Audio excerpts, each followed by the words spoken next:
Should Egypt be taken back by black African? Whoa, wait a minute. What do you mean by black African? Do you mean Bantu? All Africans are not Bantu looking. That would be the agriculturalists who work in the tropical areas of Africa, the powerful type of African. Yes, it's true that the old kingdom of Egypt was likely more Bantu, let's say, but the middle and new kingdom Egypt would have been more Hamitic in features. The Hamites are the indigenous people of North Africa and also East Africa.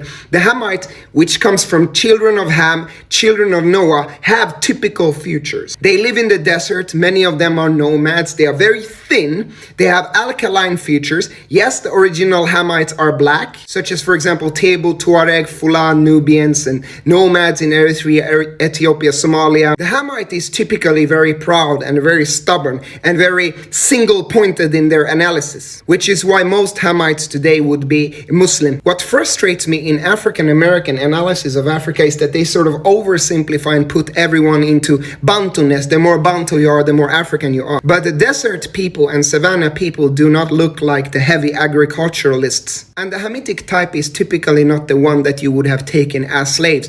We are simply too thin. I mean, look, if you go to Senegambia region, you go to a Fula village, most people there are thin as sticks. Then you go to an agricultural village. They are heavy and strong as hell. Senegalese wrestling will never be done by Fulas. They are gonna break. If you take Fulas as slaves, they are gonna die in the ships. And Fulas and other people like East Africans, they are too proud and stubborn. They are gonna rebel too much. So the Hamitic type is another kind of African, and the Hamitic type is the one that were indigenous to ancient Egypt. The people today in Egypt, some are descendants of the ancient Hamites. Others are invaders that have no relation to the land. Islam, or if you know Arabic, you know the name of Allah is written Leaf, Lam, Asaker.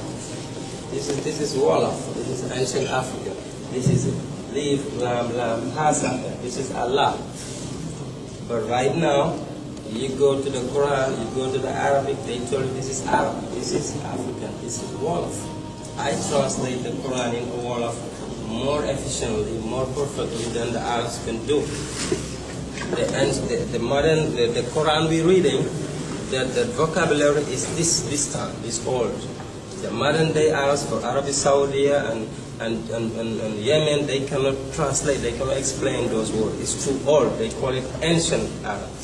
And when they relate to ancient Arabs, the people, these are the black peoples of the Arabian Peninsula, these are dark-skinned people.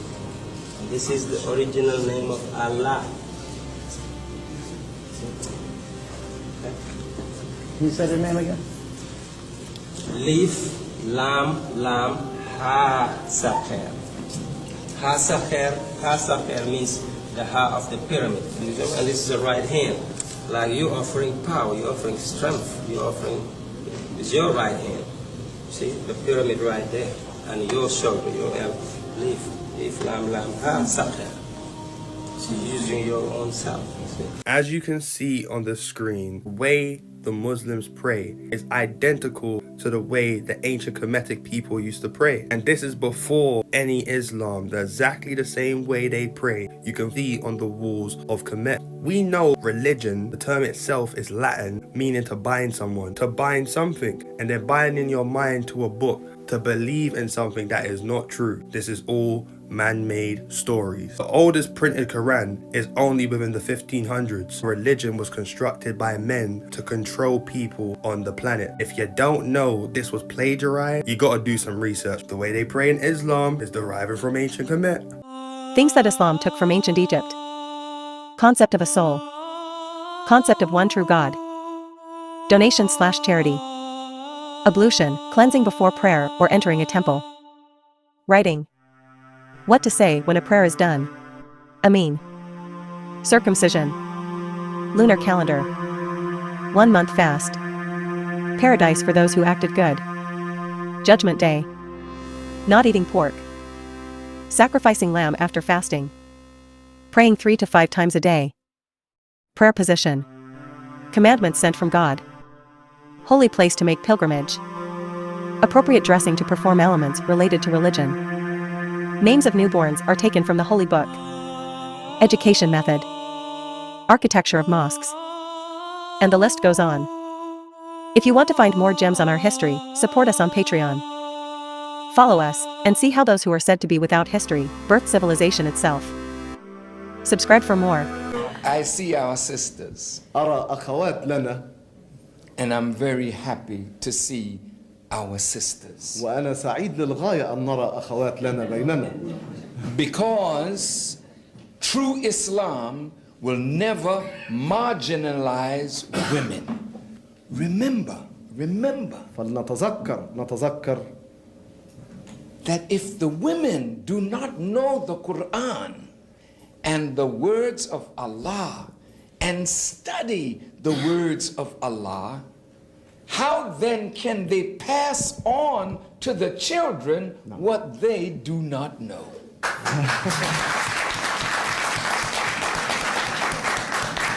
My teacher taught me no nation can rise any higher than its woman, for the woman is the mother of civilization.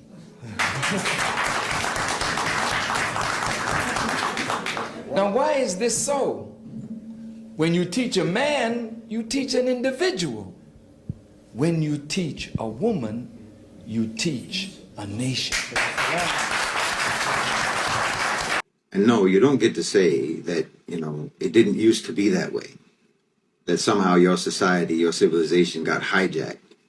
No, you weren't invaded.